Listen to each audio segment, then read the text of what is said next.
Al principio, Mouth Washing parece una historia simple.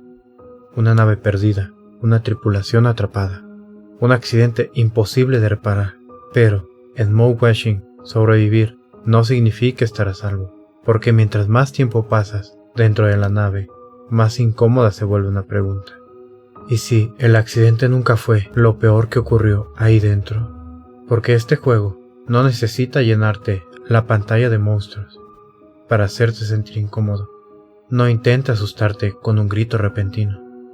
No depende de una criatura escondida en los pasillos. Mouth Washing hace algo más lento, más desagradable. Te encierra con 5 personas en una nave destruida. Te deja escuchar sus conversaciones, observar sus silencios y poco a poco te obliga a entender que el verdadero horror no empezó en el choque, empezó mucho antes.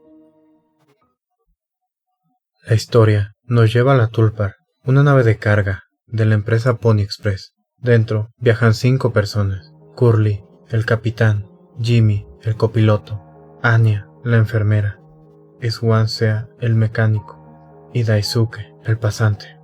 En apariencia, todos forman parte de una misión en común: transportar una carga confidencial a través del espacio. Pero algo sale terriblemente mal. La Tulpar se estrella contra un asteroide. La tripulación sobrevive, aunque llamarlo sobrevivir casi se siente como una broma cruel. La nave queda dañada, varias zonas se vuelven inaccesibles, los recursos empiezan a agotarse y Curly, el capitán, queda en un estado casi peor que la muerte. Vivo, pero completamente mutilado, incapaz de hablar, incapaz de moverse o defenderse. Desde ese punto, el juego nos coloca en la perspectiva de Jimmy. Durante gran parte de la historia, controlamos sus pasos, hablamos con la tripulación y recorremos los restos de la Tulpar desde su punto de vista. Al principio, eso hace que Jimmy parezca el único que todavía intenta mantener algo de orden. Curly ya no puede liderar. Anya intenta cuidar al capitán con los pocos recursos médicos que quedan. Swansea se muestra cada vez más frustrado y Daisuke parece demasiado inocente para entender por completo la gravedad de lo que está ocurriendo. La situación empeora cuando descubrimos la realidad de la nave. No hay rescate cercano, los suministros son limitados y en el mejor de los casos, a la tripulación apenas le quedan unos meses antes de que todo llegue a su fin. Entonces aparece una última posibilidad: abrir el cargamento confidencial de la Tulpar. Tal vez ahí haya comida, tal vez medicinas, tal vez algo que pueda aumentar sus posibilidades de sobrevivir. Pero cuando por fin lo abren, la esperanza se vuelve absurda. No hay comida, no hay medicina, solo cajas y cajas de enjuague bucal. La revelación golpea porque convierte una tragedia espacial en algo todavía más miserable. La carga no los salva, solo les confirma que nadie va a venir por ellos. Pero no todos ven esa carga de la misma manera. Swansea, alcohólico en recuperación, descubre que el enjuague bucal contiene alcohol, y para él, aquellas cajas dejan de ser solo una broma cruel, se convierten en una forma de escapar, aunque sea por unos minutos, de la realidad que lo está destruyendo. A partir de ahí, Mouth Washing deja claro que el Tulpar no solo se rompe por fuera, también se rompe por dentro. Mientras avanzamos en los pasillos, la historia empieza a mostrarnos fragmentos del pasado, pequeñas escenas antes del choque, conversaciones incompletas, miradas incómodas, detalles que al principio parecen aislados, pero poco a poco empiezan a dar forma a una imagen mucho más oscura, porque todos hablan del impacto como si hubiera sido una tragedia inesperada. Pero algo no encaja. Curly no puede explicar lo que pasó. Jimmy parece demasiado interesado en mantener el control. Anya carga con una tensión que todavía no entendemos, y la pregunta se vuelve inevitable: ¿qué causó realmente el accidente? Entonces la historia nos lleva al pasado, antes del choque. La Tulpar todavía funcionaba con normalidad. La tripulación seguía sus rutinas. La nave no era solo un vehículo de transporte, era el lugar donde esas 5 personas vivían durante meses.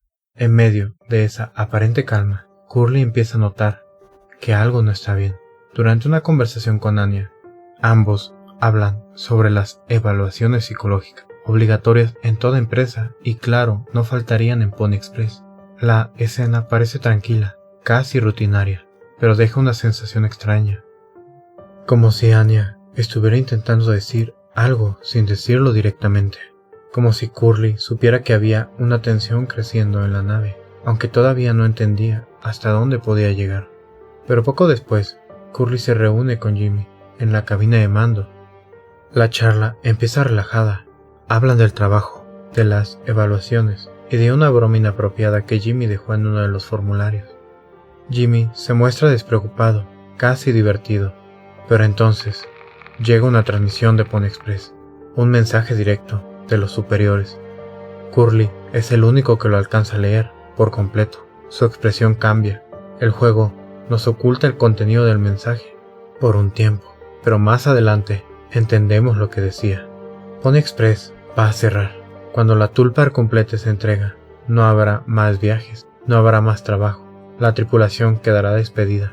La noticia cae como una bomba. Después de años trabajando para la compañía, todos descubren que están a punto de quedarse sin futuro, pero nadie reacciona peor que Jimmy. Jimmy empieza a cuestionar a Curly. Le reclama la forma en la que comunican la noticia.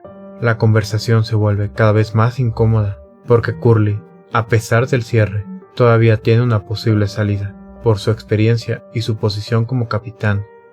Ha sido recomendado para otro trabajo, Jimmy no, y mientras habla, queda claro que su molestia no nace realmente de una preocupación, nace de su resentimiento hacia Curly. Esa tensión se vuelve todavía más oscura cuando la historia revela lo que Anya estaba cargando. En el presente, Anya se muestra cada vez más distante. Evita acercarse a Curly, evita darle los analgésicos que necesita. Parece atrapada en una desesperación que nadie termina de comprender. Pero cuando volvemos al pasado, todo empieza a encajar. Anya busca a Curly en medio de una crisis emocional. Le pregunta dónde está el arma de emergencia de la nave. Curly intenta entender qué ocurre. Anya dice que la necesita para protegerse de alguien. No menciona un nombre directamente, y aún así, el juego hace que la respuesta pese en el aire. A través de silencios, reacciones y detalles repartidos por la historia, Maud Washington sugiere, con mucha fuerza, que Jimmy agredió sexualmente a Anya y que ella quedó embarazada como consecuencia. Esa es la verdad que la tripulación no estaba enfrentando. Curly queda impactado y promete encargarse de la situación. Más tarde busca a Jimmy y lo confronta. No hay gritos, no hay una pelea explosiva, solo hay una conversación cargada de tensión. Curly le exige que asuma la responsabilidad por lo que hizo. Jimmy responde que lo hará, pero nunca explica cómo, y ese detalle cambia todo, porque cuando escuchamos esa respuesta por primera vez, parece una aceptación, pero después entendemos que Jimmy tenía una idea completamente distinta de lo que significa hacerse responsable. Para Jimmy, hacerse responsable no significaba confesar, no significaba enfrentar las consecuencias, significaba borrar el problema. Y entonces llega la verdad del accidente. El choque nunca fue un accidente. Jimmy fue quien lo provocó. Provocó que la Tulpar se estrellara contra el asteroide. No fue una falla cualquiera. No fue mala suerte. Fue un intento desesperado de destruirlo todo antes de enfrentar lo que había hecho. Curly intenta detenerlo, pero ya es demasiado tarde. Solo alcanza a esquivar unos cuantos asteroides, pero aún así, la nave impacta. Todo se vuelve ruido, metal retorciéndose, alarmas, la espuma sella todas las aberturas, gritos y la tragedia que hemos estado viendo durante todo el juego finalmente comienza. Cuando volvemos al presente, todo se entiende de otra manera. Jimmy no era el que intentaba salvar a la tripulación, era el hombre que la condenó, y aún así sigue actuando como si pudiera controlar la situación. Ese es el centro de su personaje. Jimmy no quiere hacerse responsable, quiere controlar el relato, quiere decir qué pasó, quién tiene la culpa y qué significa cada muerte. Cada vez que Jimmy intenta arreglar algo, alguien más termina pagando el precio. Y cuando pensamos que esta revelación terminaría con todas las tragedias, la situación llega a un punto más crítico, cuando Anya se encierra en la enfermería con Curly. Jimmy intenta, con la ayuda de Daisuke, abrir la puerta de la enfermería, pero está cerrada por dentro, por lo cual intentan pasar por los ductos que estaban en mantenimiento hacia la enfermería. El único problema es que Swansea bloquea el acceso, así que para quitarlo del camino preparan una mezcla con alcohol de uso médico. Consiguen dejarlo inconsciente. Y una vez dentro del área restringida, descubren que los ductos conectados a la enfermería están llenos de cables expuestos. Pero eso no es lo más inquietante. Swansea estaba protegiendo la única cápsula criogénica funcional de la nave. Jimmy, al verlo, cree que Swansea estaba guardándola para sí mismo. Pero más tarde entenderemos que probablemente la estaba guardando para Daisuke, para el pasante, para el único de ellos que todavía podía tener una vida fuera de la Tulpar. Jimmy no entiende eso, o no quiere entenderlo. En lugar de buscar otra forma de acceder a la enfermería, convence a Daisuke de entrar por una escotilla dañada para alcanzar una sección inaccesible. Daisuke duda, pero sigue confiando en Jimmy. Entonces, escuchamos un grito. No vemos exactamente lo que ocurre, pero el juego deja claro que algo salió terriblemente mal. Daisuke queda gravemente herido, y lo peor es que ya no queda alcohol para desinfectar sus heridas, porque Jimmy lo usó para dejar inconsciente a Swansea.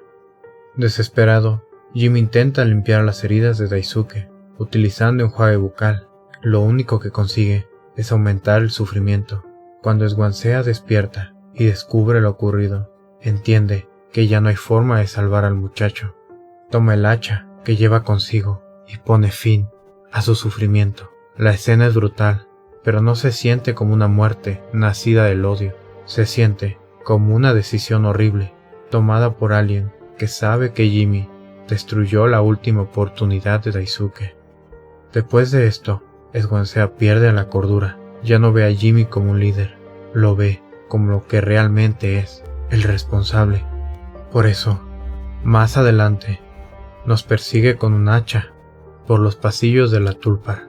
Swansea no está persiguiendo solo a Jimmy, está persiguiendo la mentira, la incapacidad de aceptar la culpa.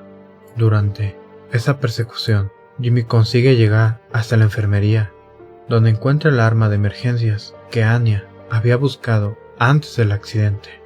Pero ahí también descubre la verdad final sobre ella. Anya está muerta, se quitó la vida tomando una sobredosis de analgésico. Anya muere sin justicia, Daisuke muere por una decisión de Jimmy, Swansea muere enfrentándolo, y Curly sigue vivo, atrapado en un cuerpo destrozado, incapaz de hablar, defenderse o contar la verdad. Jimmy termina enfrentándose a Swansea antes de morir. El mecánico le deja claro lo que tal vez Jimmy nunca quiso entender. La cápsula criogénica no era para él, era para Daisuke. Swansea sabía que probablemente él ya no tenía un futuro, pero quería darle una oportunidad al muchacho. Ese era su último acto de humanidad, y Jimmy le arrebató incluso eso. Después de escuchar sus palabras, Jimmy le dispara. Swansea cae muerto, y con él desaparece el último miembro de la tripulación capaz de enfrentarlo. Pero cuando parece que todo terminó, la mente de Jimmy todavía encuentra una forma de caer más bajo, solo en la Tulpar, rodeado por los cadáveres, y con Curly todavía agonizando en la camilla. Jimmy organiza una última escena absurda y macabra, una fiesta de cumpleaños. Pero no hay celebración, no hay alegría, no hay nadie vivo para acompañarlos, solo Jimmy, Curly y los cuerpos de las personas que murieron por sus decisiones.